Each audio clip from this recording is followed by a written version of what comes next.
Hey guys, welcome to Joe Shark's Fish Keeping. Today I'm going to talk about water changes and how to do one, and then tomorrow we're going to do a mock water change.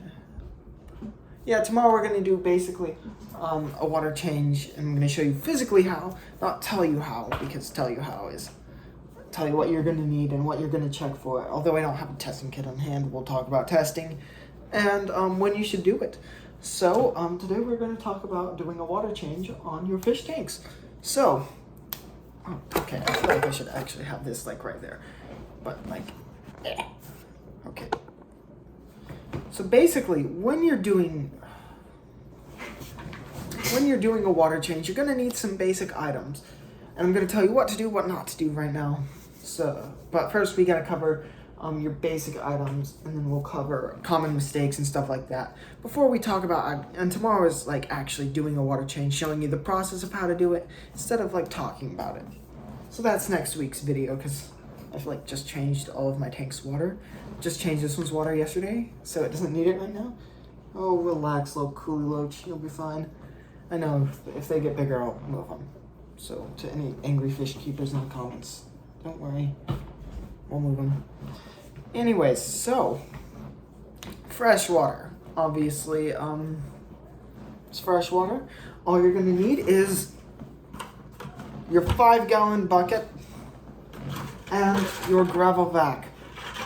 Basically, your gravel vac will clean all the dirt out of the gravel, the substrate, which is right here. This is the bottom part, whether it's gravel or aqua soil in this case.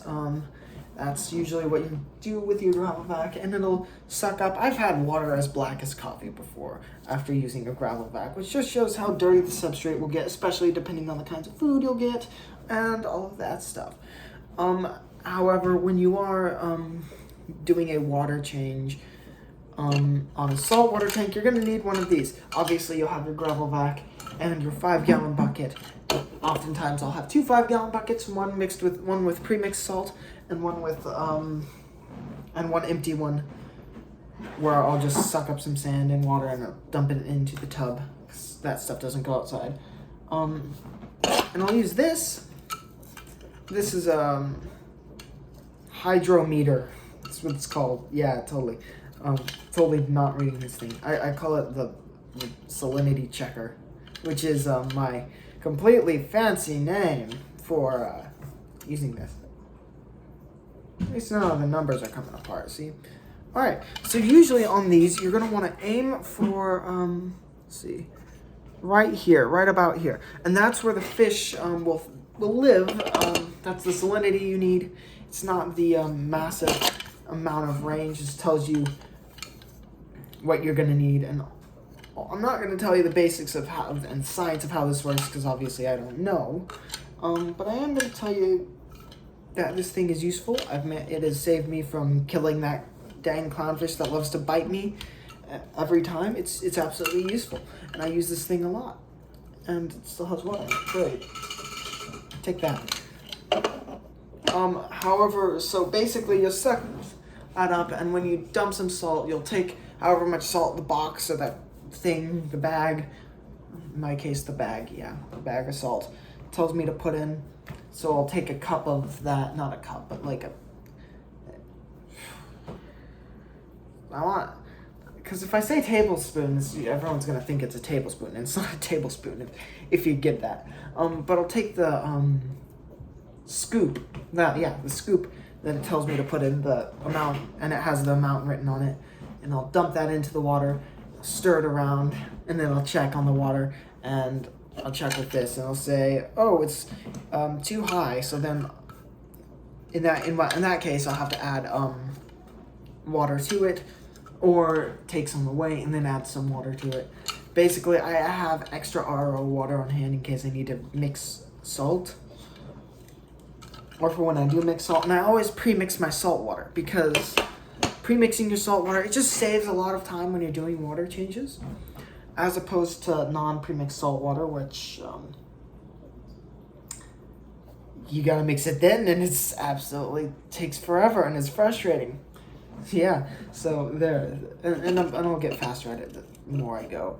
But basically, that's how you use this device. And And so here's some do's and do nots. Do suck up some of that water. About 30% is where you want to be at.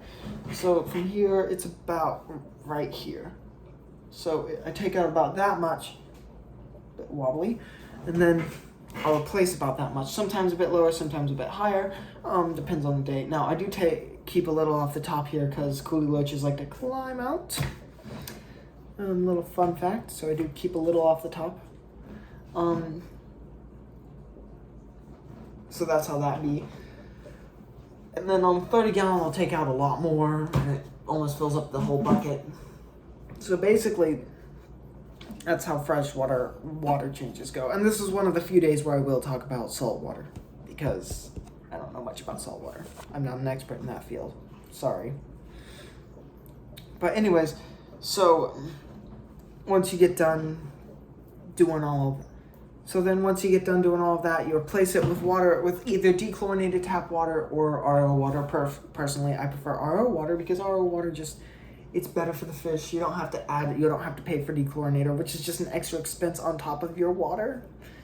And I know that dechlorinator, just a drop, can like save a whole gallon or something like that. But like, if you already have tap water, like RO water, use that. If you have an RODI filter, just use it. I use it on all of this. I had 3 jugs that my saltwater came into. The company said send them back. I'm like, hell no, I'm keeping these. I'm keeping these 3 jugs and I'm using them for fish tanks. So I do that. So if you get jugs with your saltwater and you have freshwater tanks, absolutely use those. Another thing is don't clean your substrate. Like obviously use your gravel vac. Use your gravel vac on it. This was just used like a couple minutes ago. But like, don't clear all this out. Take all the fish out. The hell? And then clean all your substrate and all of that. Don't do all of that. Don't clean your substrate. Don't like wash it out. And basically, you've taken away all the beneficial bacteria. And don't use dish soap. Now, obviously, cleaning the glass, just use spritz of water. And that's how I get this glass, which isn't looking very clean. So yeah. Basically, I've seen people on the internet use dish soap when they take out all of the stuff. Like, don't follow TikTok's directions unless they actually know what they're talking about. But most times, do your research. Like, actually do your research. Don't just look at 5 minutes of TikTok and say you've done it and then clean it with dish soap. TikTok's actually one of the worst places you can go to. There are YouTube channels like Aquarium Co-op, Fish for Thought. Let me think of others that I can't think, and others that I can't think. There's a lot of good ones. You have to look for the people with like the most complicated fish to take care of, and obviously I have my inler tank right here with all of the non-complicated inlers that I'm talking with. Like, I have the puffer fish in the other room I could be showing behind me. And I have all of the simple, easy fish to take care of me right behind me. All of these are female, by the way. Finally got them to stop breeding, so thank God. And then I have my pistogramma and one other female inler. I might have some of this. I might take some of the inlers out of this. I don't know. That'll have to be a project for another day. So there's some of that. But a lot of people don't know is that water changes. You just change the water. You don't need to do anything fancy. And yeah, it's basically that much. It's easy. It's easy. It's easy. And remember, and next week I will show you how to change your water, like physically. I will practice the motions, show you everything, show you how it works. Take all of the grime out. I actually let one of my fish tanks, no, I'm just joking. I actually have a fish tank that's like, it looks like it needs a water change, but that's because it has a bunch of algae in it. It's not actually that bad looking. It's just algae. Like and subscribe. Bye-bye.